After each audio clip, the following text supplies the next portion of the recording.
All right. We're recording, so I think we're ready to go here. You thought we were gonna be? You thought we quit by now? You fucking wrong. We're still here. Oh gosh, yeah. I'll flake on everything, but not this. Until next week. Yeah.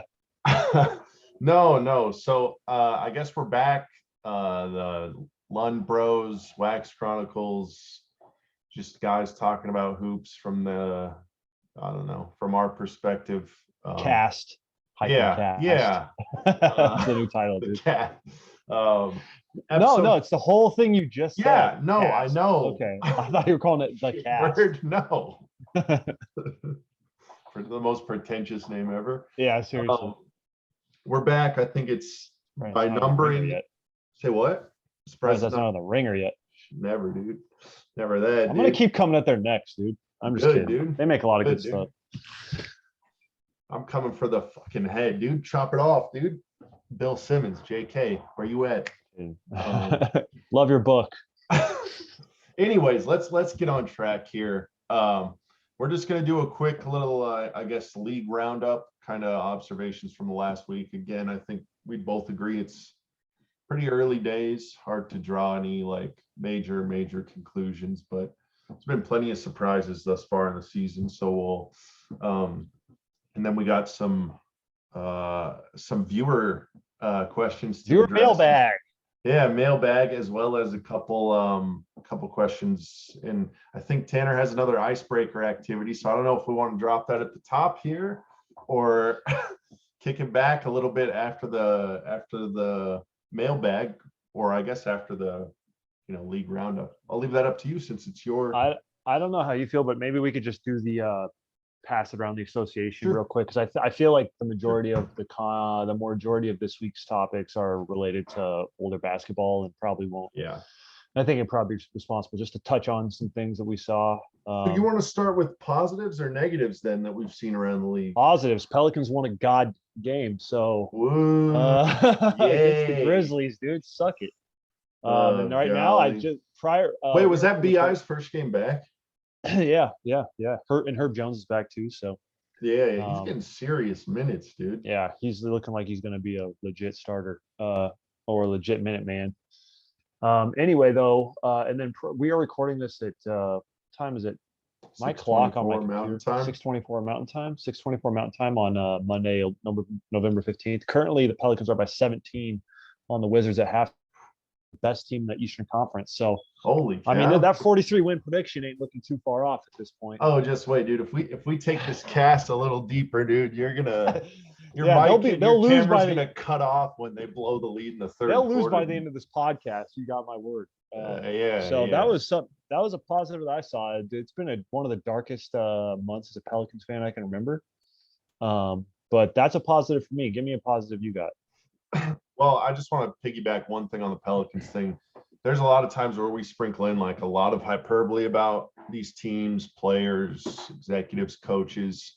And we've, I feel like for a lot of years, we're like jokingly overly pessimistic about the Pelicans sometimes, and like went like a little bit too far, but they've lived up to those expectations this year. I mean, it's been like, I can't envision a worse start to the season for them. So it's hard though.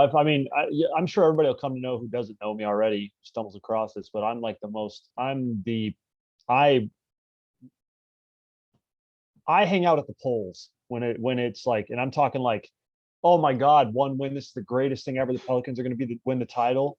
Or if they lose a game, oh my God, fuck this team, contract, just get rid of never play basketball in the Orleans again. And so there's no in between for me. And I mean, Bailey literally is talking me off the ledge as a Pelicans fan, or he's talking me off the top of the mountain as a Pelicans fan. Well, it's funny because like you said, just hanging out at the polls, but it's like they can be like, I remember there were stretches last year early in the season where it was like, and I don't want to air out your dirty laundry or air out your takes, because we've all had a dog shit take. But man, there was times last year where you were drinking the Kool-Aid. You thought they could be a Oh, fuck legitimate yeah, they were getting threat jobbed out by for, refs. Yeah, they were gonna yeah. beat the Lakers 8-1. They were gonna beat the Lakers and win the title. I still feel that way, dude. I wasn't even going to go that. I was just going to give you the credit of saying they could contend for No, like home put it court all out there, advantage. dude. I Like, ain't scared. I ain't scared, dude. okay. But then, yeah, like, and then a conversation we had 2 or 3 days ago, it's like you're asking them to contract and like, go to Seattle and become the Sonics. So it's like, all the difference a few months can make. But I get Or a that's, day, in my yeah, case. seriously. I mean, that's life as a Pelicans fan, though. But no, I'm glad to see them. I think their playoff chances are pretty much already shot. They could maybe be a late season threat for the 10 or the 9 if the Hey, man. West. Yeah, who knows? Who knows, dude? That's the Yeah, I thing. At mean, this point, anything's dude, you just got possible. the 10. All you got to do is make it to the play-in, and who knows what'll happen. And And like, that's the thing. Like, there's a good chance there's going to be 6 dog teams in the West. if you want to take a goofy snapshot of a scoreline in the third quarter and be optimistic about it, I'll take a snapshot of a goofy thing as well. And it's like, if you're a Pelicans fan, 4 games out from the 10 all you have to dude. look at is you're 4 games back from the Thunder, and then you'll be in Yeah. the play-in. It's like it's easy, dude. Like I said, from there, dude, watch out, Golden anything's State. possible. I'm telling you, dude, Golden State better watch the fuck out.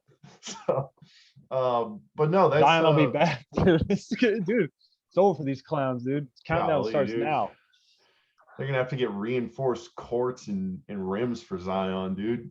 Yeah, because he's gonna. My guy's got to lose some weight, dude. He's looking too big, dude. Even coming from a big guy, dude. How dare you? Hey, I don't know. I need to see it. I need to see him at this weight. Saw it all last year, dude. Shooting 65%, weighing 500 pounds, dude. But that's the thing. It looks like he's put on more muscle. Yeah, he's gonna be more unstoppable. Yeah, he's gonna be more unstoppable, dude. Seriously.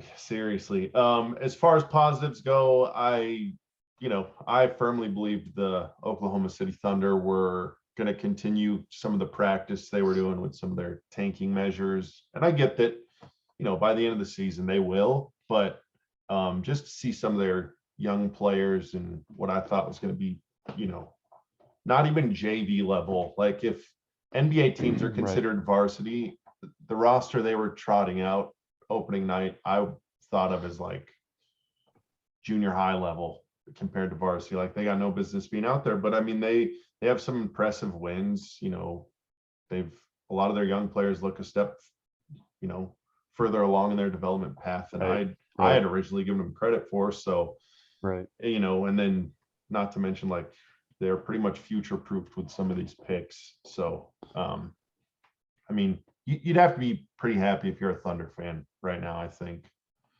Yeah. That or like the Cavs. I mean, those have to be like 2 of the happiest. The Wizards, dude. The Wizards. Oh, true. Very true. Yeah. That's pretty crazy. They're literally tops in the East. Yeah, that's wild. Still. Especially, just seeing like some of their main contributors are. It's like, yeah. I mean, it's nuts. I'm guilty of being a Kuzma hater. Kuzma. He looks like he's where everybody wanted him to be the last 2 years. So good for him. Yeah, lead league in rebounding, shoot threes. Did you see that Dinwiddie quote about the no look passes? That's pretty funny. Do you have the quote on hand by chance? No, but I mean, just to summarize for viewers that may not have seen the quote, but it was basically the no look passes. Yeah. Dinwiddie saying that Kuzma, like, it's cool that he likes to throw the no look passes, but he doesn't really know what he's doing or why he's doing it, because he'll like throw the pass and then look away, like which is like, I mean, I probably did the same stuff, but I guess a no look and a look away and a no look. That's it, that's like the Magic Johnson to me. Yeah, but I don't know. I just thought it was a funny. Well, Magic would do no look though, so yeah. Plus, any reason to clown on Kuzma, like everybody's gonna take that shot. He's a good punching bag, dude. Yeah, and he's like, it seems like he rolls with it better than he does it in a good way. A lot of players would. He seems very mature. Yeah, crazy. So, what do you want to go with for the lowlights? I was gonna call this a low light, but it's almost a highlight to how well the Rockets are doing at sucking. I mean, I can't say much. They're literally only like 1 game worse than the Pelicans, but like they suck, dude. Yeah, they freaking suck. I mean, and to suck with the players they have, like They have like good pieces. Like people always talk about Christian Wood. He's a good player, and people were getting excited about Kevin Porter Jr. People are obviously excited about Jalen Green, even though he'll make 10% of his shots for the rest of this year. It seems Yeah. like, and then like Jay Sean Tate is good, like or he seems promising at least. And then they have the Sanguine is like Tice enticing. EG's playing minutes too. Yeah, so that's one I thing. know Tice is Like injured, but yeah. The one whatever. dude, that's actually one of the most surprising subplots of the season for me is like Eric Gordon's playing minutes on this team. Like, I mean, I think he's obviously a candidate to get bought out For or sure. traded at some point. But the fact that he's even playing is crazy to me. He seemed like one of those classic cases of maybe what they're trying to do with John Wall, where it's like, okay, you just get in shape, and then we're going to dust you off right around the trade deadline, try and get rid of you, and then if it doesn't work, then we'll buy you out. But it's like EG's been playing minutes. And that's the crazy part to me is like usually when teams make that decision, they make like a blanket statement. They don't just sit one, but then you're also playing other vets. And maybe it's because they just know that John Wall is totally untradeable. Maybe they've, put those calls out and just gotten 0 bites, 0 nibbles. And maybe maybe it's the player's temperament too. No, it's hard to say with these sorts of things, but the crazy thing is Eric Gordon's proven like he's the type who's not shy to just dog it and just like not give a fuck. So, not in a while though. He's been a bit of a dog since he got, post New Orleans, right? Unless I'm misremembering. No, that's true. That's true. I don't know. I guess I just have that ill will in my heart for him still, but I'm just surprised to see him like playing minutes on a team that's this bad. Yeah. Like, well, it's just crazy. Him being one of literally the only veterans on the team. Well, and to go back to just looking at their roster, it's like if you just put their roster side by side with the Thunder, it's like, to me, that's like there's probably 10 or 15 win discrepancy between the Rockets and the Thunder. But I mean, just goes to show what like a little bit of culture, and that sort of thing can do. Also, like, I guess if Jalen Green and Kevin Porter Jr. are going to be like your point of attack creators and they're, not efficient at creating their own shot, not efficient at creating shots for others, not particularly good defensively, it's like, Yeah, and I don't think it should go unsaid that SGA is like by far he's by far the best player on those two teams, and like I think by a considerable margin, like 3 levels on the Rockets ahead of he's like legit all NBA talent, and the Rockets don't have somebody who could make an all-star game. It's like at this point in their career. And I do not want to get into these tropes because I think they're the laziest thing ever if you just like only rely on them. But it's like, is Christian Wood like a nice piece? Is he a complimentary piece or is he like a piece? Because if he's a piece, he's going to raise their floor. But if I really don't want to say bad stat or good stats, bad team, because I don't believe in that. I've fought that many a time. I think that like that characterization implies something about a player, but I think he might be good stats on a bad team, but he still could be a good complementary piece. He's not. Like I don't think those two things are mutually exclusive. I just think that it's kind of a factor of like he's on a bad team, so his usage rate is higher, and he gets better stats. But like, not saying that he's a bad player or wouldn't be as effective in a smaller role. But there's a difference between dropping SGA versus Christian Wood on a team, like. Right. And we're seeing that play out in real time. Yeah, he's proven to be a floor raiser. Yeah. So SGA has. True. Yeah. Give me your negative. Part of me like wants to like shine light on the Bucks and Hawks, but I'm still just. I was going to ask you about the Hawks. Like how long? Because I feel like there's a certain level of flukiness to them last year. Maybe not their playoff run, but like all the wins they reeled off when Max took over. I feel like there's a certain level of like, okay, this cannot be. I think their style and their talent is. I think Eastern Conference Finals was fluky. I don't think that was due to their talent. I don't think their talent way overperformed. I think their competition due to injuries and whatnot dipped. And then, but I mean, to be fair, I was surprised by how well they performed in the second half of the season. Though, like I didn't expect. How many did they win in a row? Oh yeah, they won like double digits in a row, right? I was gonna say like 13, but I should really. But anyway, like they had like such a because like they were like at the bottom of the East, and then Nate McMillan took over for Lloyd Pierce, and it just like I would never Well, I expect guess that I'd really have to dig into the that type of numbers win percentage. to look, but it seems to me like their bench units have really kind of fallen off. I don't know if they just don't have the right mix on that second unit or what. And I haven't watched as much of their games as I have in years past. It's on my kind of to-do list, but I I don't know. I just don't see a world where they end like this. If they're not even, because right now they're like, not even in the play-in. So it's like I do not see a world where they end up below the play-in. Yeah, no, I agree with that, but like I forget where we had projected them, but like I had them at the third seed. I have my projections right here. Yeah. Oh no, wait, I don't. It was on a spreadsheet. Yeah, but we had them like up in the home court advantage tier. And it's Yeah. like, this could be a team that gets the 6th seed too, Yeah. Yeah. And I'm just kind of shocked. not that there's that much of a difference in the spot. Well, and I wonder if they may or may not have a move to make, like the way Lou Williams has played so far this year and stuff. They need a scoring punch off the bench. And I think, did I see that DeAndre Hunter just got injured? Yeah, What was the severity of that? Do you remember?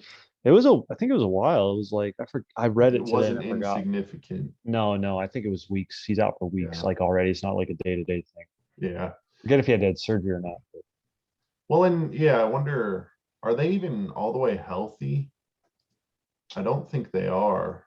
Well, I know they got like a lot of their main pieces playing. Like I can't think of like Collins is playing, Bogdanovich is playing, Trae Young's playing, DeAndre Hunter was playing, Cam Reddish is playing.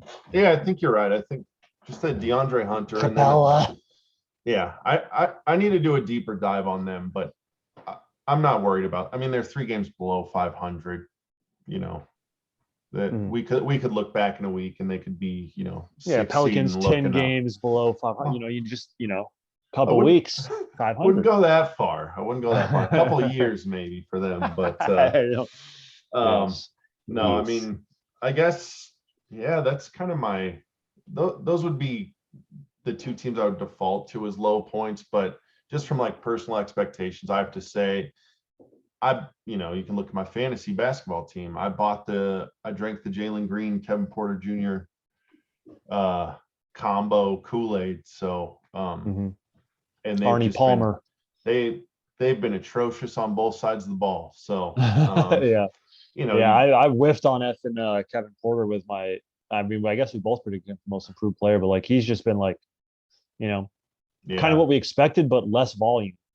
It's like inefficient, trying, but just it's not. I thought it would manifest in like maybe 20 a game, 18 a game. Well, yeah, and just seeing how he finished last season with a couple big games and was carving out a role, and who knows, and at the end of the day, we're still 12, 13 games in. So, one anomaly that I wanted to bring up, and maybe I'm just misremembering stuff, but do you have any like recollection of Şengün? Why the fuck does Jason Tatum start every season by like shooting 35% from the field for the first 2 months? And then he has a stretch where he's shooting 65%, averaging 30 and 10. Yeah, and then by the end of the year, he looks like a hype, but it's just like obviously he's not going to get because when we see a Euro player come in and start slow, they're like, oh, he got chubby, or not even necessarily for Euro players, but I think I mentioned that just because I feel like I've heard the criticism of the slow start more with Luka and Jokic than I have any other player recently. So I don't want to stereotype or generalize, but guilty. No, man, white players get all the good stereotypes. How we give them a bad one? True. Come ready to play. Fuck them all. But no, show up in shape. But no, like I feel like Tatum doesn't he's not going to ever show up looking chubby. But maybe he doesn't show up ready to play. I need to clarify this for people who don't know us. White players unfairly get all the good stereotypes. I'm not saying they deserve the stereotypes they get about they're smart, they're hard workers. Good clarification. Like I want anybody who watches this who doesn't know Bailey and I that we think that those are unfair 99.9% of the time. and it's Well, lazy, and it's just because they're and white, and it comes from like years of watching draft coverage. I mean, that's where I right. get it. But it's like we watched this draft coverage forever, and it was like every time I was a white player, it was like smart, makes the right play, scrappy, gym rat. Selfless. Yeah, like coaches love him. He's gonna be a Yeah, coach. But then if it's a black guy, it's like best athlete you've ever seen. Not much yeah, skill. yeah. Pretty Very bad raw. character Yeah, also, but he can jump high. It's like, yeah, okay, enough with your fucking racial bias. Shut the fuck yeah, up. yeah. So Um, anyways, anyway, not to I go off derailed on. what you're. Oh, I derailed what you were saying. I just wanted to clarify because that's very important that we Well, no, I you don't know even know why I framed Tatum's slow start like that, but he's an elite player. Other elite players get a different set of criticism than he does for it, and it's just like weird to me. It's like even when people talk about the Celtics,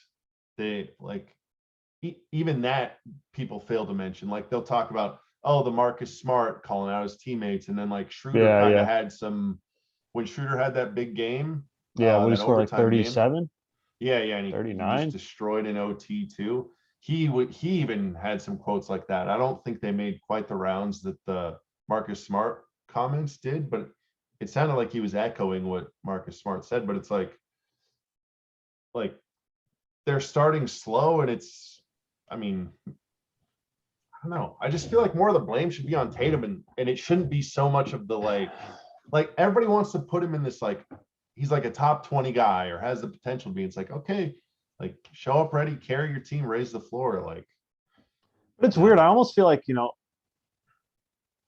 it just feels like he's not the type of guy that's going to show up and just like not be in shape and not be prepared for a season. And it just feels like I don't know. It almost feels just a coincidence that he started a few seasons slow.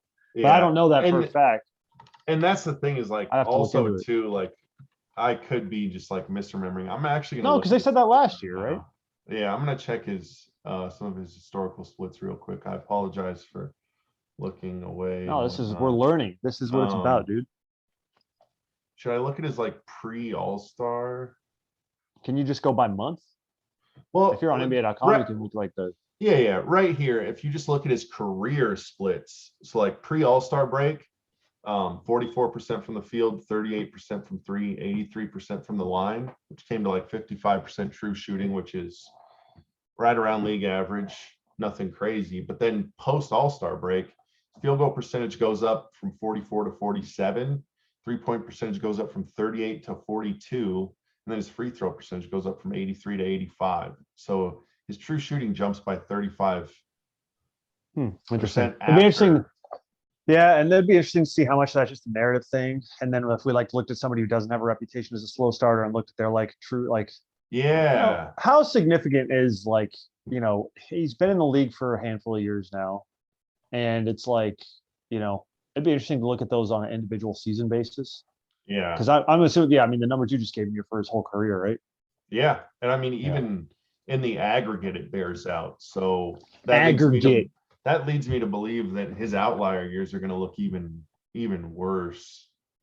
Yeah, Huh. Yeah. Well, on that's a the deep dive for aggregate. late for later on. Yeah. But yeah. Well, I guess unless you have any other teams or players you want to spotlight or highlight. No, I'm glad you mentioned the Hawks because I actually did want to ask you about them. Yeah. So I'm Yeah. glad we spoke about them for a little bit. Have you had a team so far this season? And I know, um, I mean, I know you're limited with some of the games you can watch, but has there been a team that it's like not a team you usually follow? Obviously, not the Pelicans, not a LeBron team, like a mid tier, like a just a team that's jumped out at you and you've been like, oh, I want to watch more of them. Uh, are we talking like a team that I didn't already want to watch more of, Yeah, or a yeah. team that like So I like a found pleasant myself? surprise, I guess. Um, I don't know what it is, dude, but I found myself like even as they've lost all the players I was interested in watching, the Magic, I still get enjoyment from watching the Magic play for some reason. Yeah. I don't know what it is. I don't have a particular fondness of anybody on the team other than Markel, who's not even playing at this point. But Mm-hmm. when they had AG, and Vooch and like, Yeah, the core they had. I mean, yeah, T Ross is yeah, I still guess he's there, but still it's there, like but different. I don't know. I just find myself like they always just have like DJ you, Augustine years. yeah, yeah. It's hard to like. It's you just never know. Like, I mean, obviously you do kind of know they're not ever serious contenders at this point, but like I just always find myself they have always have interesting players that are fun to watch, kind of Mm-hmm. isolated or like in a vacuum. Like, Mm-hmm.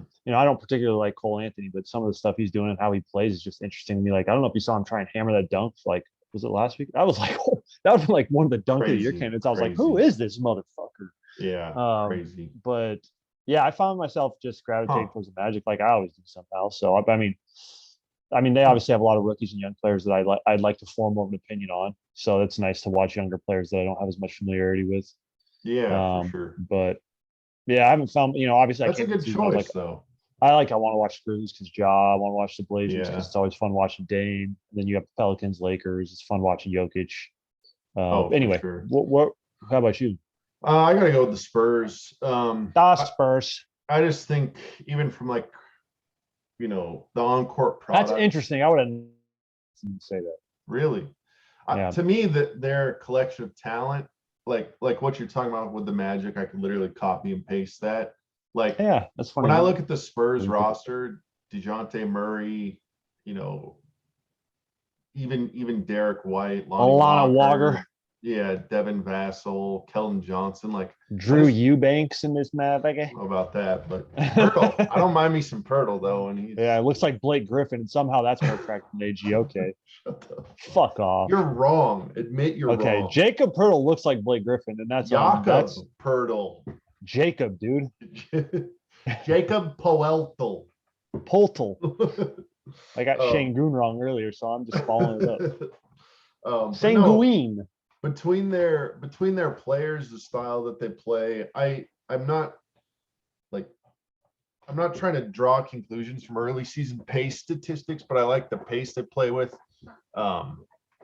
The lineups that they roll out play an interesting style of basketball, and also it's like the Popovich thing. Like, it's a lot of people have made their mark, like, oh, don't take such and such for granted, don't take LeBron for granted, don't. And it's like, how many more years of Popovich do we have? And it's kind of cool to see That's him. a good point.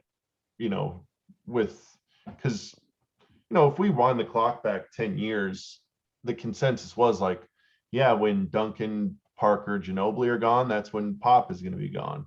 Right. Like that was almost like accepted as like that's what's going to happen. But he's hung around and coached these other iterations of the Spurs, and I like that they've kind of gone all in on the youth movement. And I think it's awesome. It's so I have so much respect for Pop for doing that. It's like he could have very well just like he's like, no, I love coaching. I'm gonna stick around. I don't care if we're winning or losing. I want to teach these young guys and coach them and like try and see what we got here. And I don't know. Popovich is all-time legend. Seriously, and even just what that organization has done post, their big three dynasty that they had. I don't know. They're intriguing to me. So I'm gonna have to watch some more. That's a good point, dude. It's like, rarely do you think about like, well, who knows if we're ever gonna see this guy coach again, and like the stuff he gets out of his players and the stuff that they do. It's like don't take it for granted. Not to get to the sentimental side of it too, but it's just like, I love NBA basketball so much. I legitimately like love a lot of these players. I love everything about it, and it's like, I love Greg Popovich.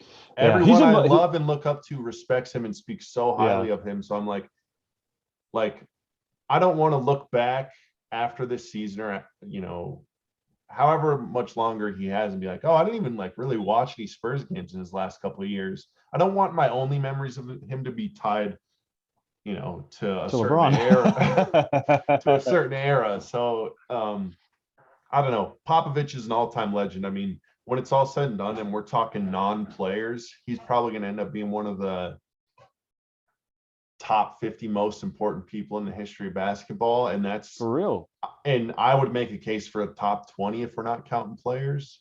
Like he is. Yeah, I agree. He is an all-time legend. So I don't know if he's this type, obviously, like, he has his moments of being very candid and speaking out on things. Cause he's definitely a man of the players. And like, obviously, is we have our beliefs are in line with his. But he also seems kind of closed off when it comes to things. I guess just depends on the day. I mean, everybody's heard the jokes about Pop and has watched his sideline interviews, but Right.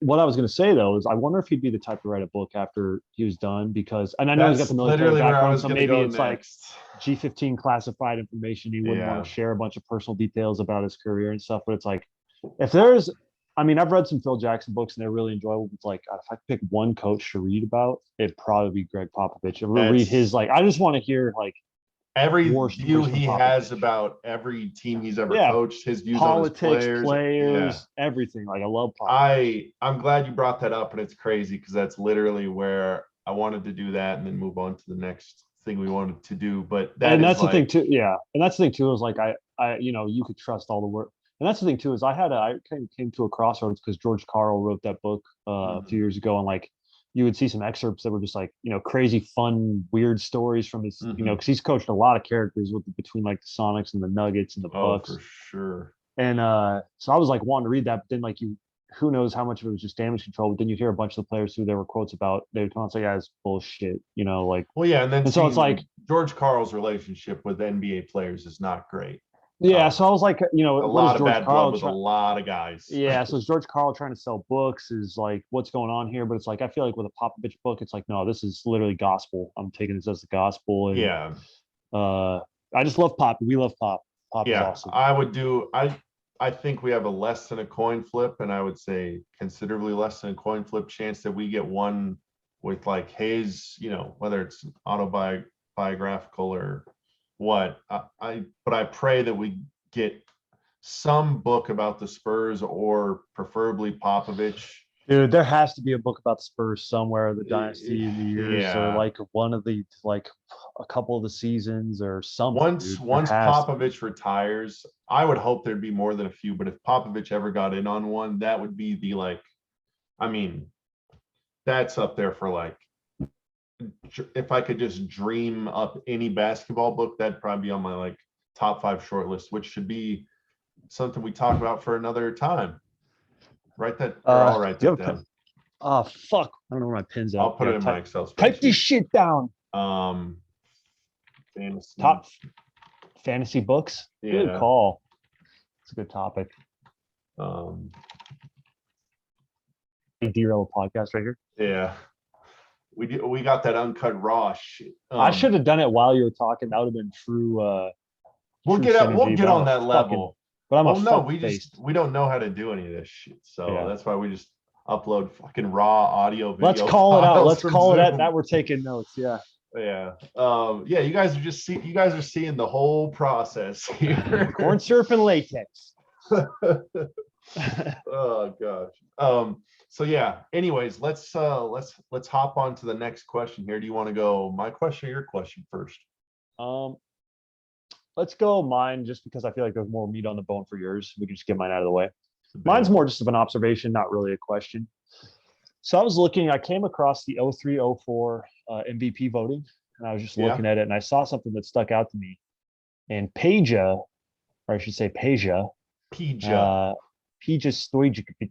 Stojakovic was fourth in MVP voting in 03-04. Which caught me off guard, because I mean, anybody who watches this, knows Peja Stojakovic, knows his role. One-time Pacer, one-time Hornet. So Bailey and I both kind of have a little bit of a connection to him. But I was just curious, because how good would a Peja season have to be for him to be MVP, considering what his role is on a team? Mm-hmm. And so I was looking at some of his statistics, high-level stuff. He averaged 24 points per game, 6 boards, 2 dimes, 1 steal. Shot 48% from the field, 43% from 3 on like 6 per game, I think it was. I didn't note that down. And then 93. So almost 50, 40, 90 on 24 points per game. So pretty good season. However, and I should mention he played for the 55-win Sacramento Queens, as Shaq would say. Off the top of your head where they were in the conference standings, that could not be anything lower than a 4 seed. I know they were second in their division. I should look at the conference standings, but the Lakers won the division. What made me want to look into this wasn't just, okay, Peja scored 24 game, big deal, and good shooting. Like, that's Peja. Mm-hmm. But I looked into his stats. 88.8% of his 3-pointers made came off assists. 88 or 89% of his 3-pointers made came off Dang, assists. that's like And Clay. yeah, and 71% of his 2-pointers made came off assists as well. So Crazy. my question or observation, and I want to dedicate some more time into looking into like, okay, what do these numbers look like for a guy like Clay? What do these numbers look like for a guy like, name a guy, Yeah, DeRozan? yeah, I don't, yeah. it doesn't just like, who, To give yourself a frame of reference, yeah, is that do you, like, no, no, yeah, no. Is just that like, what you're no, trying to do? yeah, just be like, how is eight, like, I guess just seeing like maybe the league average from 0304 would be nice. Like, how many 3-pointers came off assists? How many Yeah. twos came off assists? And so I just, out of curiosity, I pulled up Kobe. Kobe finished, I forget if it was 5 or 6, but that was the year KG won MVP. Forget who got second. I think Joe Neal was 3 and Peja was 4. And then it was like Kobe and Shaq, or Shaq and Kobe, one of those two. Lakers won one more game than the Kings, won the division. Dang. Kobe averaged 24 per game, 5 boards, 5 dimes, 2 steals. And so, I think a lot of the stuff about Peja, or, I don't want to get into this because I won't lie to you and say I watched a ton of Kings basketball in 0304. But I think it's safe to assume Kobe was playing better defense than and was a more important defender than Peja in Most 0304. likely. And so didn't look at any of the defensive metrics, but a lot of defensive metrics are, Yeah. it's debatable how Most valuable they are anyway. mostly eye But test. Yeah. yeah, so and again, yeah, I'm taking Kobe in his Mhm. in part like his physical prime Yeah, over Peja. I don't think anybody in their right mind would dispute that. Yeah, and You so know, Kobe averaged 24, 5, 5, and 2 on 44% shooting, 33% from three, 85% from the line on a better team. Obviously, well, they had Shaq, so that's something, they cannibalized each other's votes. But for Kobe, 42% of his 2-pointers made were assisted, compared to Peja's 70.6. So that means, Kobe's creating a lot of his yeah. shots. And obviously, Kobe's an extreme example because he's one of the best shot creators in NBA history. But Yeah, but I mean and that then era is partially ISO ball. There was a lot of ISO ball and a lot of post ups, which are, a lot of times yeah, unassisted. And yeah, those are and kind of the so two main methods of getting a basket in that era. yeah, and then also just to furthermore, Kobe 77.5 of his threes were made on assists, so 13% less than Peja. Mhm. So I just thought it was interesting to point that out because it's like, what would it? Because another player I wanted to compare with Peja I didn't get around to was like, what's the season where the Hawks were? Was it 2015, 2016, where the Hawks went bananas, won like 60 Yeah. games, they had 4 All Stars, Yeah. whatever. Yeah. Corver that year, I wanted to compare Corver that year to Peja from 0304 On just those to see what their, percentages. yeah, not even necessarily like the score, like their totals or their shooting percentages, but like what Yeah. percentage of shots are being made off assists. And it's like, because like, being, back in 0304, I was 12 years old. I definitely wasn't thinking about the NBA from a nuanced perspective in the slightest. Yeah. And so, thinking about that Hawk season with Corver and how impactful he was and transcendent he was as like floor spacer and the things he did, I was like, well, what would it take if we were to look this up and it bears out that like Corver and Peja were having similar amounts of shots made off of assists? I was just thinking like, how awesome of a season would Corver have to have for me to say, okay, that guy deserves the MVP? Yeah. A Well, player who plays like that and mhm. that's what they bring to the table. That's their role. I'd be like, would Corver have to average 40 points a game? I wonder 35? because I think that is an interesting kind of like thought exercise to do. But the question that I had coming from it is if we were to set like, if we were able to prove out some standard of like, why are we seeing only guys that we deem catch and shoot threats above this level where we could kind of set the, okay, catch and shoot guys are about at that, X% assisted, and guys Mhm. below that, not so much. That could just be kind of any player. But I wonder if once we set those thresholds for like that Pages season, there's probably a good chance that that's the highest MVP voted season with the like also highest assisted field goal rate, or if you could create some like derivative of assisted threes and assisted twos, weight some value to that. Like it'd be interesting to see the correlation between, or not even the correlation, but just to see who the highest like catch and shoot thread, like who had the best catch and shoot season ever. you know, Or like, yeah, it would be some like factor of catch and shoot and field goal percentages. Yeah, of course. It's like Yeah. who, but Or like a well, I lowest mean, usage MVP candidate would be another way to like approximate this a yeah, similar, but it wouldn't. yeah. And I mean, there's a lot of interesting like questions I think we could pose off this, but I think the main one was just kind of like, what would it take for a player like Peja or Kyle Korver in Duncan your mind to Robinson. win? Yeah, Duncan Robinson What to win. stats would he have to put up? Yeah, because I mean, as much as we hate to say it, stats come down. Stats are a huge part of the MVP narrative, and it's just like obviously, especially in today's day and age, players like Peja are more valuable now. Or like Yeah. because obviously Steph is not a direct, it's not a comparison in any way to Peja, but just like how valued 3-point shooting is and floor spacing is, and like the ability to move around the floor without the ball, catch, shoot, do all those things is so more valuable than ever. So it's just like, I think, what I think is that was shocking to me for somebody in 0304 who is, I think it's safe to call Peja for the most part a catch and shoot player. Yeah. To be fourth in MVP voting at a time where it wasn't like this sexy narrative to be a floor spacer. And obviously it was talked about and it was something that was valued, but it wasn't like it is today, 15 years later. Well, yeah, I mean, like, I don't know. What would it take? What would it take for you for Korver to win MVP? Earn my MVP vote this year? Yeah, this year. What would it take if everybody else? He would have to. Okay, I'll set my stipulate. He would have to lead his team in scoring. Is one. He'd have to be the leading scorer. And I want to say this too, because KG had a great season that year. It's not like it was just a bunch of weak motherfuckers that year. So I'm saying I want you to answer this question, assuming that KD's going to play like KD, that Harden's going to play like Harden. This year, all the stars are going to play like Harden. Yeah. What would it take for Duncan Robinson to win the MVP? That's the most ridiculous basketball question I've ever asked. We're talking about Duncan. That's the name of this podcast, dude, or the title of this episode: Duncan Robinson's MVP candidacy. Golly, let me lay out the roadmap. Steve McKinley. He's going to have to average more than just the most points on his team. If Duncan Robinson's averaging 19 a game on his second best team in his division. You cut me off. I was going to say more. I'm answering the question for you, dude. Can I finish? I'm asking the questions and I'm answering them, motherfucker. No, they would have to get first in the East, and he would have to lead them in scoring. Can I pause you right here? Yeah. Going off the page, Peja was second in his division. So give me the answer, assuming the second or third in the East. If they're second or third in the East, he's going to have to score 25 plus a night. Jimmy Butler's going to have to be injured. And either one of Jimmy Butler's and Bam Adebayo are going to have to be injured, and the other one's going to have to just tank or like just suck and play way below. Really? Like, for that's all it would take.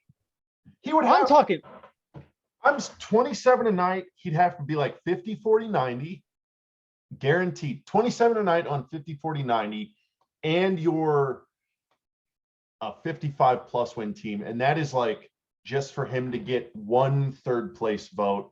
Not even that. That's for him to like be fourth, dude. Yeah. So if we go from.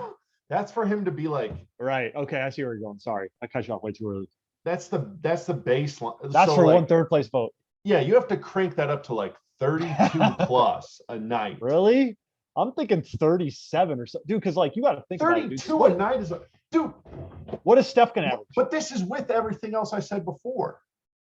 Still though, we're talking injury to your best player. Second best player plays below average. And you're like, well, one guy's got to pick up the load here. He comes out, he's flame throwing 50, 40 a night on. I think if a player shoots 50, 40, 90, scores 30 plus a game, and is a top 2 seed, they deserve to be a top 3 MVP candidate. KD's going to do that, though. Yeah, but what I average think more points, more rebounds, more assists, and play better defense. Here's what I'm saying, though. I don't think he's going to score 30 plus a night. You don't 50, think KD 40, is? 90. No. That's Okay. why it's so fucking hard to do. How many people have done Kyrie could do it in his fucking sleep. Let's be real here. that? 30 a night. Yeah, he could do 40 a night if he Hey, got and had the also usage rate. motherfuckers show up every day and don't be a detriment to your Show up fucking one team. day. Yeah. Show up one Try day. and play a game first. Sorry. You fuck you, dude. You fucking baited me, dude. You freaking rattle my G spot, tell I'm about to blow, and then you utter Kyrie's name, who just makes me angry as shit, dude. I'm edging you, dude. I'm Yeah, edging. you're fucking, you Sigma male bitch. So, but no, I mean, I think, and if we don't want to get hyper specific, 50, 40, 90, 30 a night, top 2 seed. And then, from there, if I'm giving the honest answer, he needs to do all that, and there needs to be a crazy narrative for him. Yeah. It's the only way. Yeah. But what do you crazy. think? If to break it down to the simple level, like, do you think it's like a 55, 45, 90 on 36 a night for Duncan Robinson? Yeah. I mean, it'd have to be something something absolutely Video game absurd. numbers. Yeah. Something just absurd, which like what you said is pretty absurd to your credit, but it's like, I still would just have like a player who's still like, we have all this crazy shooting and scoring, but at the end of the day, Duncan Robinson's going to get 5 boards a game, max, one dimes. assist, two dimes, and it's like you'll have players that are averaging. You could have legitimately have players like KD average maybe if Duncan Robinson's averaging 35, if KD's averaging 30, and then 8 boards a game, 6 dimes a game. I want to real quick. Sorry, go ahead. Sorry. No, I was just going to say on somewhat less percentages, but I mean, I was just going to say, I think we need to put into context how impressive 50, 40, 90 on 30 yeah, that's points true. a I'm game kind of is. underselling that. That's happened 50, 40, one 90, time. Period. Steph Curry's unanimous MVP season. So I think Duncan Robinson would have to do that, and I don't think that would guarantee him the award. How about that? That's a good one. Yeah, that's something I was underselling, is how rare 50, 40, 90 is, even for like a player who scores 13 a game. Well, and it gets stupid too, because like there's been like 54, 38, 91 seasons where guys have averaged like 32, but it's just some of that Dana Barrow true. Little callback. But maintain continuity, dude. Yeah. This is canon. Because I know there's been a lot of high scoring seasons where people have missed by, a couple free throw percentage points. Ash would do it like every year, right? He'd miss it barely. Ash missed he wasn't like a 30-point per game scorer, but he was in the high teens. Well, no, he got 50, 40, 90 a few times, or like, I know he got it at least. Who was it that was really close and wouldn't get it? Was it like Dirk? I don't fucking know. Yeah. Yeah, that would be interesting to look up, like the closest 50, 40, 90 misses, because I know there's been some doozies over the last few years, but I don't know. I guess we'll segue into the next question, if that's all right with you. I think we. Oh, for sure. Yeah, I'm glad we talked about that, because I think, like you said, that's something I want to get my Python web scraper up and running just for that. Like, if I could pull everybody's like season shooting splits, like I did for Peja 0304 from like last year, then we could like start looking at like, okay, what constitutes a catch and shoot player? Like if you were to like do a scatter plot, and you see like, okay, we have this group up here. This is clearly catch and shoot players. This is like ISO scorers, and like here's like this in between area. I don't know. There's just a lot of. You can get into Z scores even and like plot out the whole season as a normal or like as a distribution, and then see where he is. Because isn't it Z scores that like normalize like your standard deviation from a point? So like, oh no, you're right. Yeah, and that's how you compare. Like, that's how you would compare those sorts of data sets. You would calculate the Z score for one guy, because that would put them within their own context. But then you could compare like, okay, maybe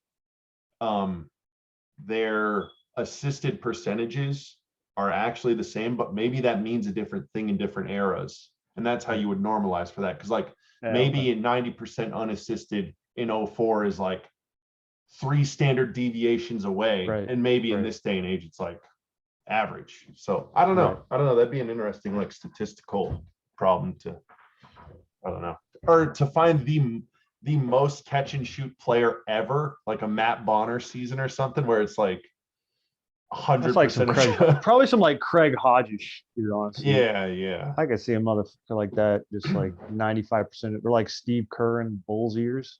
dude. And this Or is even Spurs years. this is the stuff that's so frustrating me because like we both took what like a stats 216 course or something, but there's been a Yeah. million times I've wanted to apply that to like NBA stuff just for my own like curiosity, but I It don't sucks have the too because like calculator stats and was I don't remember any of this shit. it sucks because So yeah, stats was like some of the most fun ever too. Like in terms of, like I had so much fun learning that stuff, and I could like plus you had the I don't know. cheat code calculator, dude.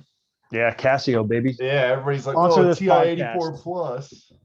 Casio, sponsor this podcast. Yeah, Casio, where you went? All right, let's hop into the next question. We'll try to keep it brief here.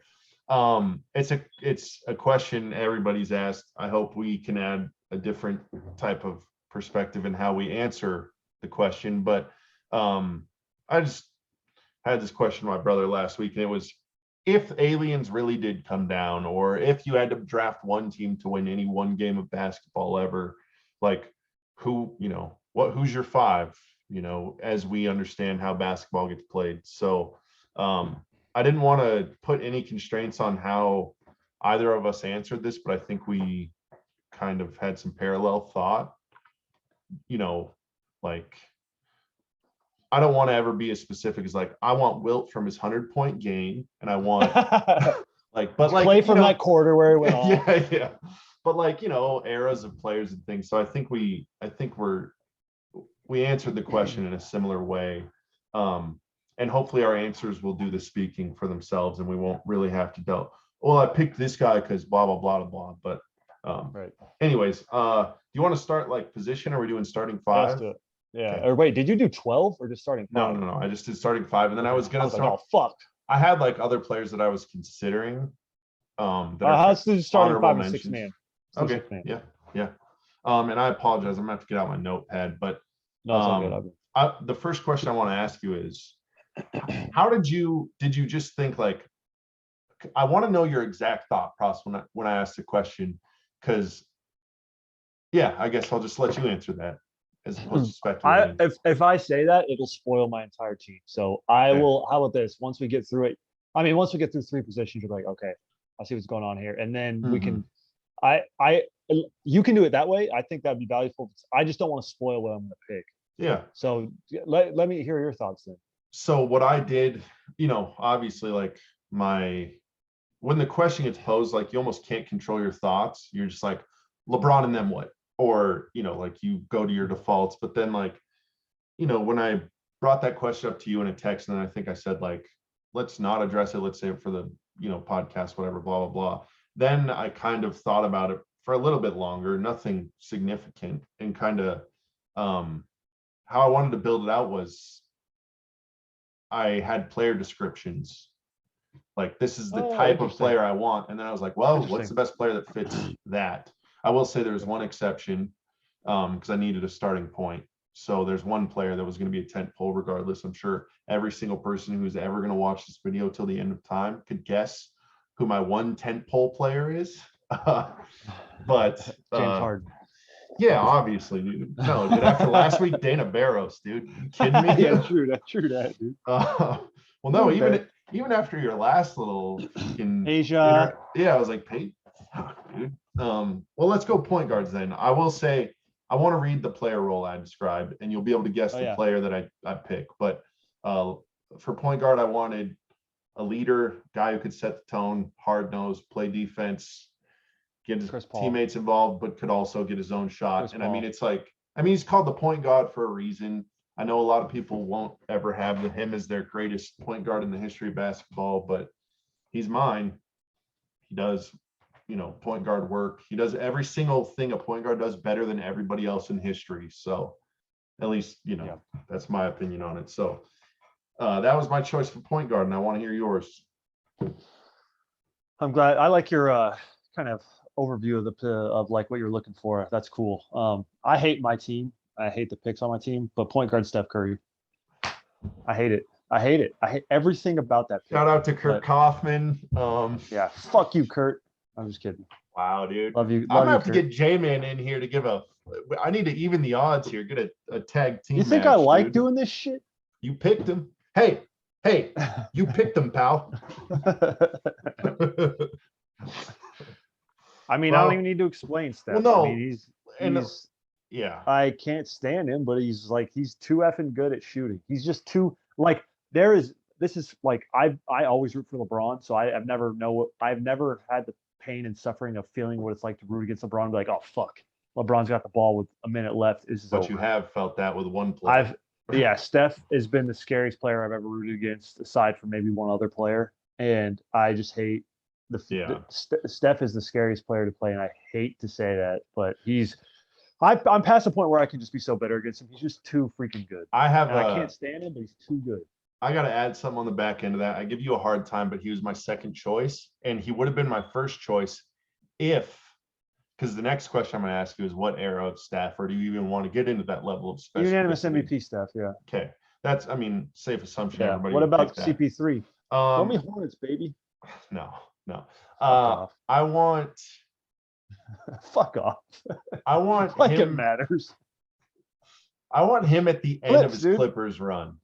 I want Okay. even though he's going to have there was some bad blood and some weirdness around those teams and some Peak point guard. chemistry stuff. But as far as him, Thunder, dude.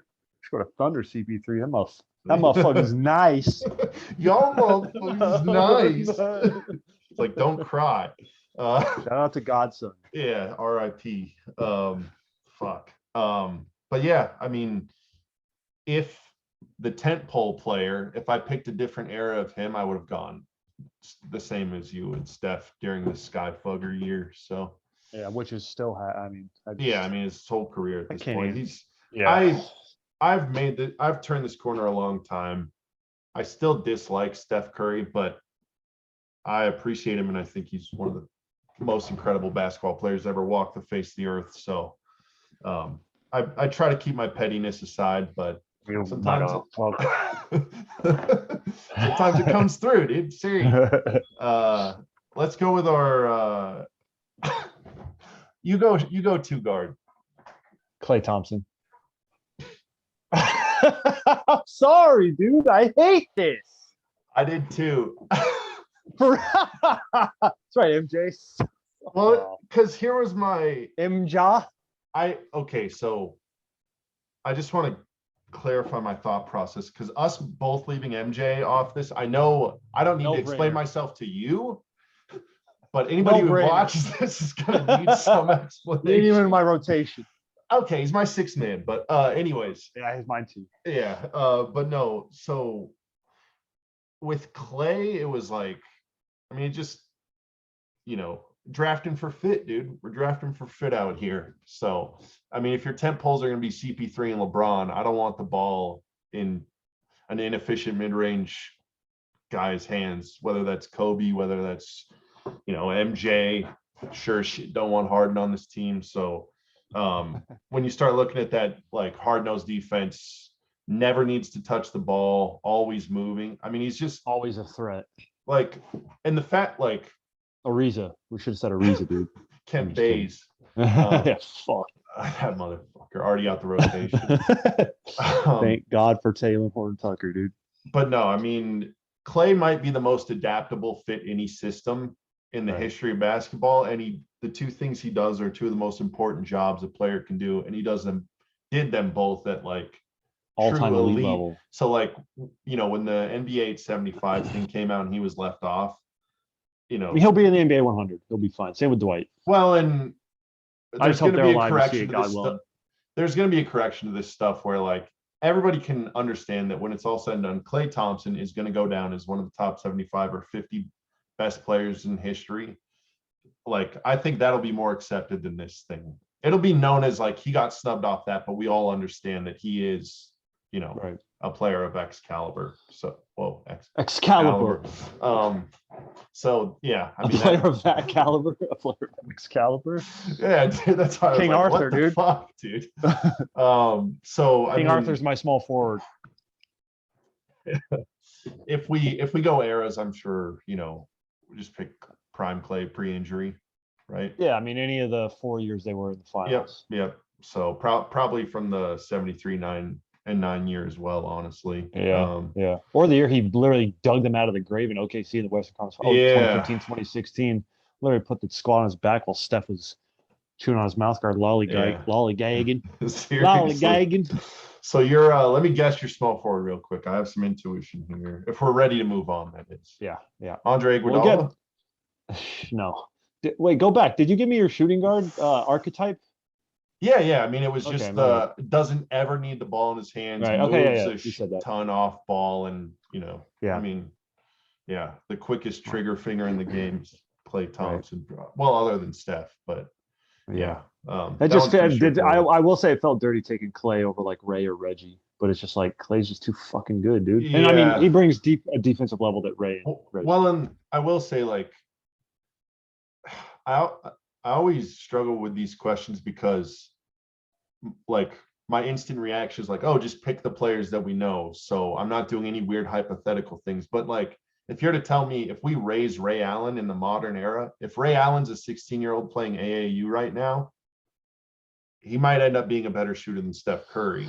Some of this stuff that's why it's important. era inflated, but it's like, I think the reason that we can always have a level of respect for the elite players because, like, you understand that a certain amount of like just dedication to the craft and time spent and natural ability will get you to succeed in any era. But if we really wanted to get crazy with this question, you could start saying like, I want MJ if he was born in this era. Born in that 95. just becomes too fucking crazy to do. No, let's be real. He wouldn't be anything more than DeRozan if he was. Yeah, I'd give him like maybe Tim Hardaway. Maybe, dude. Not. Tim Hardaway with less than Brutal. shot. Yeah, true. So, but no, I think we're in agreement there, and then I guess I'm assuming we're in agreement on the small forward as well, right? LeBron, Harrison Barnes. Bitch, dude. Yeah, LeBron. What is your archetype? I mean, there's no archetype. See, there was no archetype for LeBron. I just picked it. He was the tentpole guy. So I want to know your era though. Heat era. I mean, it was the Heat most era? efficient era. Yeah, the dude, the Cavs era where he just like literally did everything all the time. Yeah, I think there's an argument to be made for that because like, and on top of that, like like all time levels of clutch. I think there's an argument to be made for that, but it's like the mixture of like just having LeBron's peak 3-point shooting with the Heat and like peak efficiency, as well as like his peak defensive like energy and effort and destruction. Plus, that's a toss up though, because it's like you got the mama's cooking some mama's seasoning on the Cavs, the second Cavs stint. See, here's the thing though, dude. Like I ended up going. And I want to explain my thought process. I went end of the first Cavs run. I went physical prime. Oh, interesting. I went peak like just athleticism. Because the other option was like I was either going to go Steph and some version of later career LeBron or young LeBron and CP3. And I just like that's I like prime CP3 with like an early prime LeBron. I think that'd be the highest level of basketball you could ever play is with those two on the court. I think I kind of like you almost talked me into the like first Cavs stint LeBron, because it's like as of right now we don't have just like a physical athletic freak. We have Clay, who's like obviously got freakish tendencies. Steph's got, but like in terms of like raw power and like just overwhelming physical tools, we don't have that yet. And like LeBron still had that. Like, let's be real here, LeBron still has that. Yeah. But to the level that he did back when he was like 09-10, that was crazy. Yeah. Like but I mean, he still had that a little bit with the Heat though too. It's just like well, and that's the thing is like there's a reason why those eras are basically one and the same. It's like he went to his prime is still going. Yeah, so that was the player I wanted to build around too, was same. That era of LeBron. So well, I'm glad you finally didn't pick a fucking Warrior. I know, me too, dude. Took you long enough. Jeez Louise, dude. Who you got at your 4? KD. Warriors era KD, dude. What do you want me to do? You're hurting me, dude. Dude, you add the second best player again, I haven't said something this blasphemous yet. Well, yeah, I have with LeBron or MJ being worse than Tim Hardaway Jr. But Kevin Durant, if somebody says he's the second best player of all time, I'm not going to argue with them. And he is the only other player that's made me feel like Steph Curry, where it's like, fuck, stop. There's nothing you Can can he do. just please stop? And he literally is like, as he's gone on his career, he's become I feel like a much savvier defender. He's hyper efficient from the field. He makes it literally feels like he Passes makes every the ball shot. really well. Passes well, defends, rebounds. Obviously, Yeah. let's not get carried away with the defense stuff. I know that people like to do that with KD. No, he's an excellent team defender, but it's just like all these people, like, I don't know, team defense and individual defense, entirely different things. Yeah. So I mean, I'd go with KD, and because it goes back to the things we complained about rooting for LeBron at the time. You had the best team of all time. I don't care if they didn't win the title. They were. I think it's fair argument that they're still better than the Bulls, the 72 and 10 Bulls team, and they added the second best player in the league, or maybe if you wanted to argue, the second best player of all time. And that's why that team was disgustingly unfair those 2 years of the Warriors. But I just think about that's kind of how I structured my team. Was like, well, we know what the highest level like unfairness looks like, and it was those Warriors. And then imagine flipping out Draymond and LeBron, and having LeBron, like, obviously Draymond's great. I'm not going to put him down, but like LeBron can do everything Draymond can do. That Draymond excels at times 2. Plus, he does everything that Draymond can't. Yeah. Plus, exactly. And so he's the final evolution of Draymond. Yeah, he's like Draymond. Yeah. So I mean, I'll just leave it at that. It's KD. It's like the Warriors were just too good. Imagine LeBron on that Warriors team. Well, yeah, and it's like also too. I'm glad you're like, a lot of people throw the term recency bias out so much, but what they don't understand is that, like, when you're talking about like a sport with like I don't even know the best way to phrase this, but it's like players from this era are going to learn and adapt from players of the previous era, and all the eras that come after this. I mean, you keep standing on the shoulders of the prior eras. So like, I scoffed when you said Kevin Durant, but he's my pick too. And it's just you bitch. Like, I really wanted to talk myself out of this one because I didn't want to do this. I wanted to go Duncan. I wanted to do something. I wanted to go, if I'm being told, what I wanted to do was Dirk and then Duncan. As my 2 bigs, but that's like the only way I could talk myself out of a Kevin Durant pick here. The only way is like him, CP3, and KD. Wait, LeBron? Sorry. Yeah, LeBron, KD, and CP3. I feel like that's a lot of ego. So if we were talking about for an extended period of time, I'd go with Duncan or Dirk, but because it's just a one game, I mean, you just want the best players out there. And I don't think there's anybody who's better at just putting a ball in a hoop in a non-James Harden, Trae Young way than Kevin Durant. I mean, nobody's more efficient and better and more talented at just doing the one thing the game requires you to do. So other than Melo. True. Other than Hoodie Melo, dude. Yeah, no. Dude, like the first couple of years he was in New York, dude, when he started really hitting threes like that, on offensive dynamo. I want Melo first year in LA, dude. Yeah, my 4. Except, have you seen his splits on home, his 3-point shooting home versus road? Yeah. It looked like a glitch in the Matrix, dude. Yeah, dude. Actually, 90% was it 90% from home and like 1% from on away, or was it flip flop? He's like killing it one place. Yeah. Anyway. But no, I mean, Kevin Durant, it's the easy Did pick. You have an archetype for that? Probably the smart one. I mean, it was, again, like any team with LeBron and CP3 from those 2 eras. I'm not going to want a high usage, create your own shot guy. And like Kevin Durant can be that. And when he needs to be that, he can be one of the best 3 players in the world at doing that. But, he also played complementary roles at times before for stretches, obviously with the Warriors teams, then playing with Russ and stuff. And now with, Harden and Kyrie, he's similar to Clay in that I feel like just his skill set and his mentality, he could fit anywhere. It's like, do you want Kevin Durant to score a quiet 35 or a loud 35? Also, they were playing the Magic the other night? He was like 12 for 12 from the field and scored like 30 points. I'm just like, the Well, fuck yeah, is this? it's like Somebody stop him. his impact's gonna be the same. It's just gonna be like, oh, are you gonna like notice it more? I mean, that's Yeah. Kevin Durant. I mean, roll the ball out and Yeah. he's good for it. So yeah. Plus, like, as much as I want to hate Kevin Durant, the way he talks about basketball is one of my favorite things in the world. So Yeah, I just wish it was. caveat. I just wish how he talked about everything else didn't literally make me want to slam my head through a window. Yeah. He really is a student of the game, and he loves the Yeah, game about that's like one thing. the spiritual Yeah, aspect of it, and it's awesome. yeah, and I think that's like you and I's like one prerequisite is like if somebody's in love with the game and like it's like you said views it like at a spiritual level, then it's like I can't.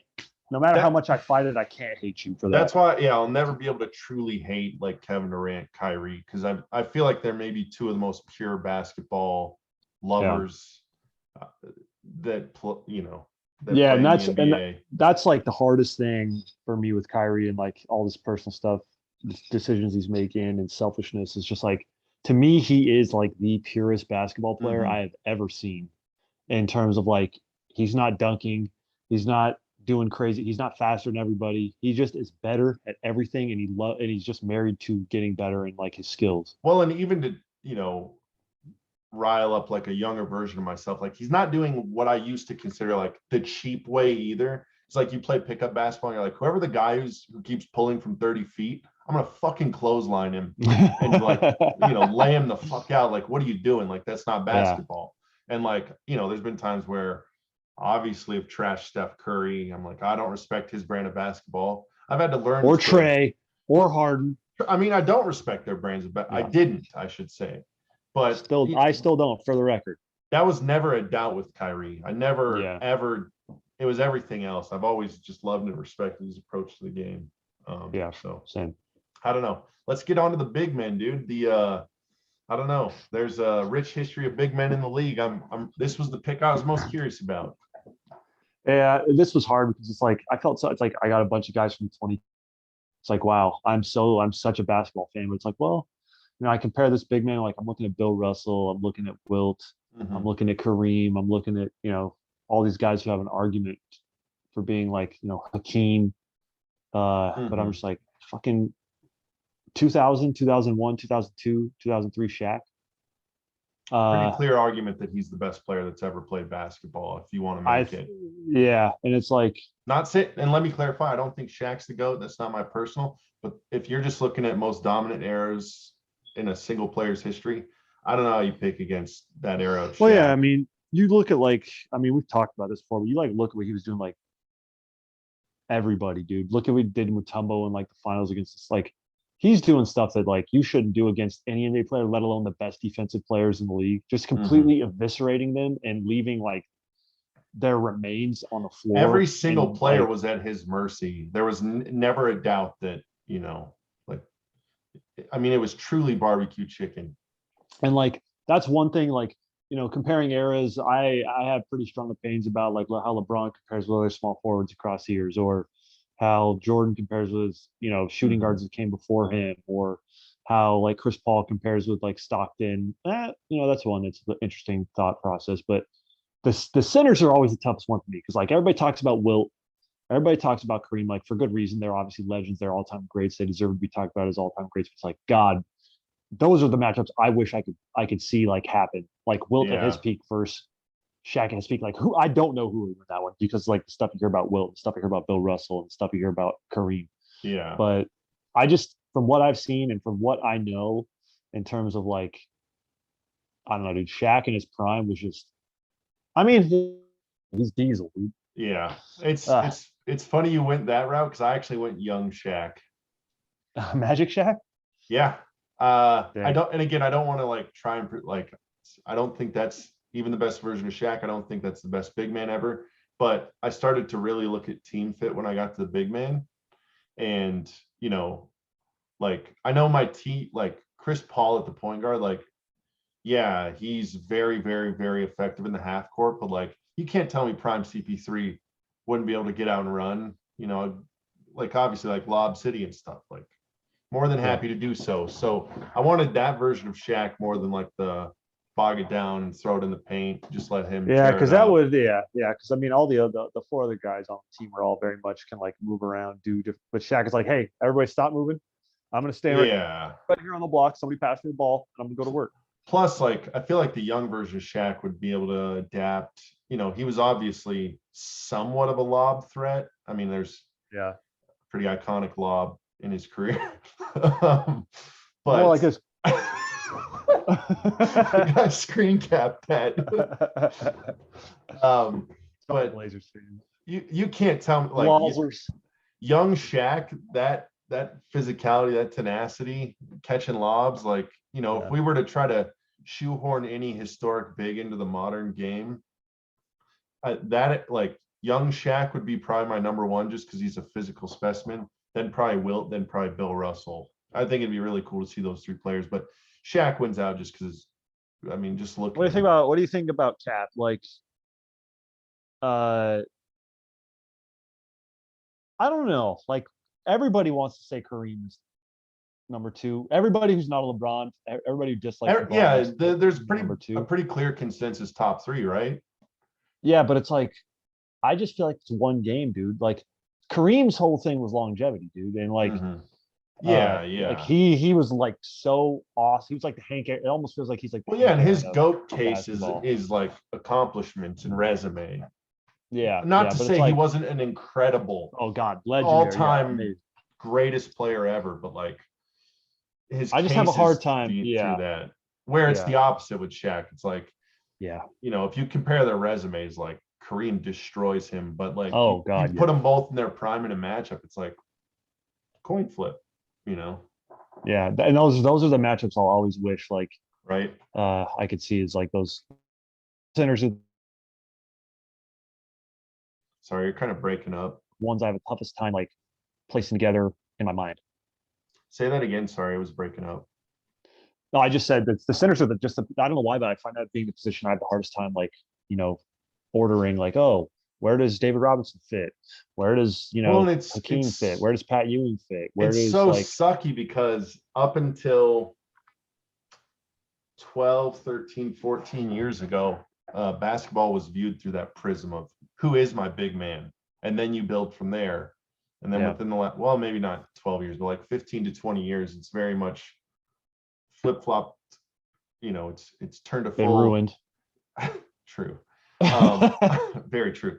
But no, it's like, we looked at all these historical bigs through a certain prism, and then the whole game of basketball shifted and that prism changed. And now we have to appreciate their accomplishments, but it's weird to project them onto what basketball now is, just because it's, I mean, they're at polar opposite ends. So I don't know. An interesting question. And then I'm assuming, let's go 6-man and coach. Jordan. I would just go like first repeat Jordan. Yeah. Just because he was athletically freakier there. But yeah, I mean, that's pretty. I mean, and I will fine, Jordan. You can be a part of the team. Jesus. I want to put something out there, like this isn't. You don't trash Jordan just for fun. Like, I genuinely believe. Yeah, we don't trash him enough, dude. Like. I'm trying to not get into the sarcastic hyperbole. Not either. Diving in, but no, I mean, like, if true hand on the Bible, if somebody was like, "Hey, aliens come down," you get Kevin Martin, Michael Jordan, Kevin Martin. I'm gonna hang up the Zoom call, dude. So, anyways, since you all let me get through my thought exercise, let's just jump right into the next thing here. Please, I'm done. So for all our viewers, aka J-Man and Kurt, and maybe a couple randos, that'd be sick. If there is randos out there, leave a comment. But I want to know what your guys' picks are for the, save the world, beat the aliens game. So finish your thought though before I cut you off. I don't even know what you're talking about. So it was about Jordan. It was about Jordan being the 6th man, and about where he ranked him against like other dudes, like projecting him into not ringing a bell. Yeah, you lying sack of shit. But and then I will say sorry. I'm gonna stupid.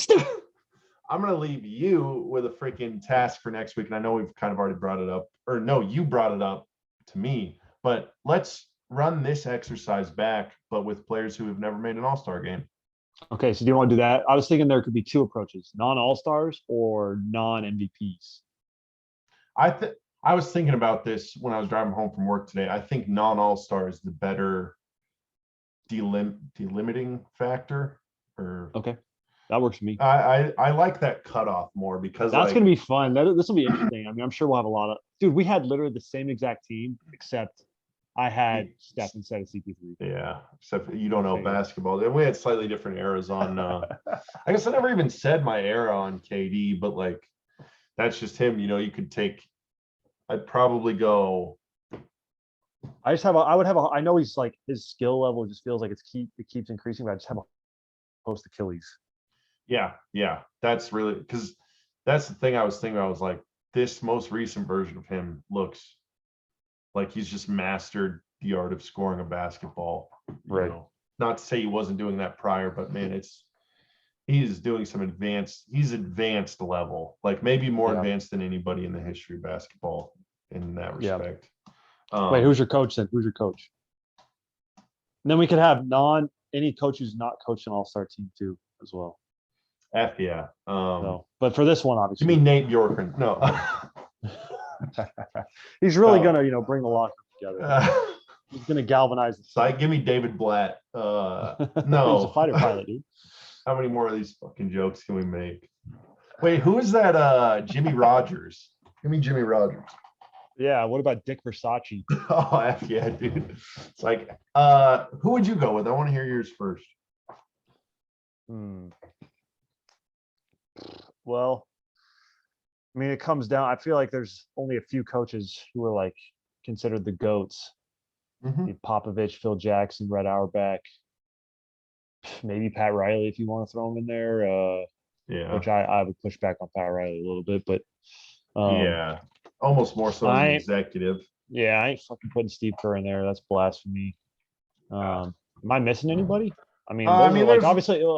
There's like Dr. Ramsey. And there's ones with high win totals, but they just like stuck around forever. I'm sure they were great coaches like Lenny Wilkens, Donnie Nelson. Rick. Fucking Larry Brown, even, dude. And I have a hard time with some of the vintage coaches because they just like they're always on the tip of my effing tongue. But no, I mean, I'd probably have to like default to like Popovich. I know it just I'll go Pop tread on that, but I don't hold any coach in a higher regard than I hold him. So the only other one I would legitimately consider would be the Zen Master, but some of the I think most of that it's like it's pretty much Phil Popper, Red Auerbach. Yeah. So I don't know. I think that's the route I'd end up going down. Add one more bench. Add a bench big. Wait, who was your second choice for big? Was it Kareem? No, it's Festus Ezeli. Fucking bitch, dude. I didn't have one, dude. It was like, if I had to pick one now on the spot, I'd probably go. So you only considered Shaq really truly for your big then? Yeah, I mean, I thought about the names we discussed, but I was like, it's Shaq. I mean, it's Shaq, and I didn't even think like, well, it's between Shaq and this guy. It's like I was like, no, I have this pool. It's Shaq.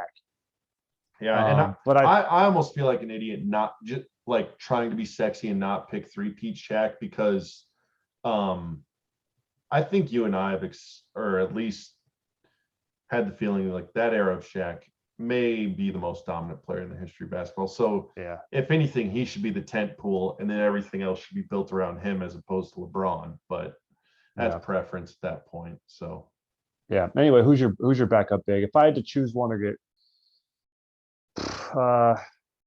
you go ahead if you have one locked and loaded. I really wanted to go Bill Russell, but that one would only work out if it's predicated on like the idea that the player can develop in this era. But I just think like obviously his mentality, his physical tools would translate it to play modern defense. It's funny because like one of our debates way back, I'm sure we'll fully expound on this at some point, but it was the Ben Wallace, Bill Russell debate. Well, okay, right. And it was, I was trying to make the case like, oh, transplant Ben Wallace back and he'd be every bit as good as Bill Russell. And, that's not even really a worthwhile discussion to have because it's a hypothetical that could never happen. But too many variables. Yeah. It's almost like corrected the other way now because the modern NBA, I'm sure Ben Wallace would have been a fine player in the modern NBA, but Bill Russell would have been uniquely suited for the modern NBA as like a Draymond Green, but with like better rim protection and like obviously better rebounding. Maybe he couldn't create so much on the ball, but like you tell me Bill Russell's not going to learn to make the right pass or keep the ball moving on offense. I think he'll carve out a role just fine on that end too. So he's the one I like. Again, like the sexy pick, the like, oh, I want to be different pick is like I wanted to put Bill Russell on this team, but one game, no shot. Well, who would you pick then? Well, I guess he was the only other one I considered, so I would default to putting him as my first bench or my first big off the bench, since he was the other guy that I was wanting to consider. I guess just to go contrarian, I'll go Tim Duncan from like the 03 to like 05 range when he was like near quad doubles in the finals, like that type. Because like like kind of like you touched on earlier, if it's not really that important in a one game situation like the Eagles and stuff, like it's one game and it's for humanity, like they'll do their best to win. But it's like it is good to have someone who's like, oh, I can destroy this game from every aspect other than shooting the ball. And I feel like, to your point with Bill Russell is one of those type of players. Tim Duncan is one of those type of players. Not so much Kareem, in my opinion, not so much Shaq, even in my opinion, but like the players who can like, they can not touch the ball once and still destroy a game. I would put Duncan and Bill Russell towards the top of that list, and from the center position at least. Well, and that's I think we're both of the like Tim Duncan truther. Like I think he's closer to top 5 than he is to 10. Like I rank him very highly, so you'll never hear a bad thing out of my mouth about that guy. So, but yeah. Anyways, I guess we'll leave the question open to any viewers. If you guys want to, please, let us know. Give us your starting 5, 6 man. Go as in depth as you want. If you want to get as vague or as specific as you want. If you want disagree, we'll report your account. It's as simple as that. You get banned forever. So fuck you. But no, I guess we'll cut it there. And then we'll try to be back next week with a. Well, one thing though, we need to do the user mailbag. Oh, yeah, I'll let you fucking. So our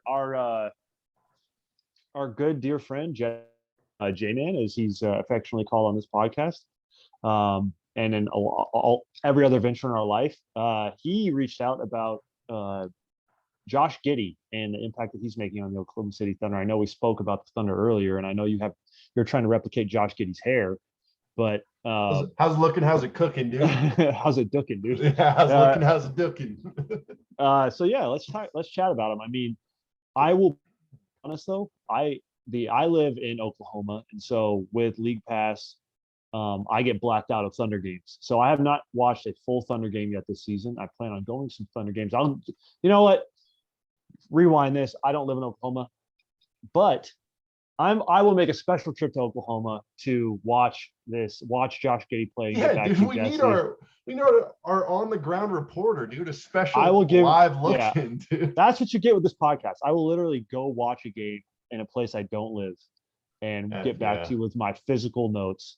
No, I'm being a douche, but anyway, Josh Giddey, let's talk about it. He's playing really well. He's like, it's always nice. I always get enjoyment, and I think we've touched about this in like our episode 00, just about like player types that we like and types that when we were talking about spearballing and stuff, just like, rookies, particularly rookies who can come in and make an impact in a lot of facets of the game, or something that it's like, I think that bodes well for like his outlook as a player. And it's like, we talk about Jalen Green a lot this podcast, but it's like when he shoots 20% a game, it's like, well, what else did we get from you? Obviously he plays with energy and he plays with force, but it's like, Josh Giddey can have a night where he shoots 3 for 10, but he can still affect the game ending possessions with defensive rebounds. Even if he's not getting hockey assists. I'd be interested to look at his hockey assist numbers. True. But he seems like, Well, he's I know there were, yeah. Well, I was just gonna say he's a connector on off. Like, Yeah. he gives me, and I hate to just go with like the racial stereotype stuff, but like, and I know that he's like, he gives me like young Gordon Hayward vibes Really? a little bit. Do you think he can develop into that type of scorer? No, but that's where I was gonna go next. Was like he seems more like he almost has like Gordon Hayward's like mentality and like kind of polish a little bit in some ways offensively. Yeah, I hear you. But like, I think the big question with Giddey is always going to be, when will the scoring come? Will he ever become like the truly like reliable, outside? Can he be like a 60? Yeah, can he be a 16 tonight guy? Yeah, I mean, and again, like another lazy race-based comparison, but like, the Rubio, the this, the that, right. Like he is in a similar archetype of those players. I will, like, I haven't seen a ton of Thunder. I watched a chunk of their game against the Rockets, which, like, funny enough, God. Should get a refund for watching that. Well, early on, we were talking about how like Rockets are one of the biggest disappointments. The Thunder are one of the biggest surprises. But in that game, the Rockets, it was a bloodbath. The Rockets destroyed the Thunder. Giddey played terribly. I think I half-heartedly watched like a half of basketball. And it was, just, I'd like to watch more of him before I can have like a fully fleshed out opinion. Same. So like Same. I've seen highlights. I've seen, I try to watch some of those 10-minute game highlights on YouTube. Try to watch 2 or 3 every day if I don't watch a ton of games the night before. And, I see him on there and like, I see his box scores and stuff, obviously. And he, I like his style. I think he, some guys come in and just look like not ready and they're going to get minutes. And I think there was a genuine concern for Josh Giddey with that. Cause it's like, he's so young. He hasn't played, it's a lazy thing to say at this point, but he wasn't playing against elite competition. Yeah. And it's interesting to see how they'll come in and adjust to the physicality and speed. Well, like, I don't think he's necessarily like the reason why they're overachieving, but having smart players that like can make the right passes and can play unselfishly, like that's all we like. That generally contributes to winning basketball. And I think Giddey's already showing that, he can be an impactful winning player, which is such a stupid term, but like the skeleton's there. The skeleton's there for a winning player. And I'll be honest, like I had extremely low expectations for him coming into the season. So if you're a Thunder fan, if you're a Giddey fan, I'd buy up that stock right now. Plus, I know there's a lot of the way these rosters move around stuff, but him next to SGA looks pretty cool. That's the thing about each other pretty well. Yeah, because Giddey doesn't need to like, SGA's like kind of a combo guard, looks for his own shot, and then Giddey can be kind of a point guard. He can, what is he? He's got size. 6'8"? Yeah, he's got size. So if you have a 6'7", 6'8" point guard who can move the ball and can defend, like that projects to NBA minutes every time. Yeah. Right. Just, that level of versatility as a defender is going to be. Because there's a big difference. Like if your point guard's 6'2" and you switch and there's a switch and he ends up on like, some of those big like Kawhi Leonard, Kevin Durant wings, like you never win. But like a guy like Giddey can at least get some length out there, and it's not a total loss on that switch. But if you get Ish Smith on that switch, it's like, okay, the possession's it's just over. Well, yeah, as he matures and grows into his body, like he'll at least be able to like put a body on somebody in the post if they're like trying to switch and take somebody down in the post. Like, and I'll be honest, like I don't have a lot of information or knowledge about like, oh, what's he like? What's his foot speed like on the perimeter? Like, how is he getting over screens? Like this type of stuff. But it's like, if he can come along at like a league average pace with that size and then the skills he brings on offense, like that's a net positive for sure.